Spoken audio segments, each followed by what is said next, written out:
Il a élevé ses propres filles pour qu'elles deviennent ses épouses, et lorsque la police a finalement tenté de les sauver, il s'est assuré que personne ne quitte la maison vivant.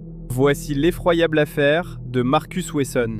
Né en Californie, Wesson a créé sa propre version déformée de la religion. Il a convaincu sa famille qu'il était un prophète choisi par Dieu, et son contrôle est devenu total. Il a isolé ses enfants du monde extérieur, leur a fait l'école à la maison, et leur a appris que le remettre en question était un péché. Au fil des années, les enquêteurs ont découvert quelque chose d'encore plus troublant. Wesson avait eu des enfants avec ses propres filles et les considérait comme ses épouses. Mais finalement, l'une de ses filles s'est échappée et a alerté les autorités. Le 12 mars 2004, la police s'est rendue au domicile familial à Fresno pour retirer plusieurs enfants de la maison. Ce qui s'est passé ensuite a choqué toute l'Amérique. Alors que les policiers attendaient à l'extérieur, des coups de feu ont retenti. Lorsqu'ils sont finalement entrés, ils ont découvert 9 membres de la famille morts, dont 7 enfants. Marcus Wesson a été arrêté sur place et accusé de 9 meurtres. Un an plus tard, il a été reconnu coupable de tous les chefs d'accusation, ainsi que de multiples crimes sexuels.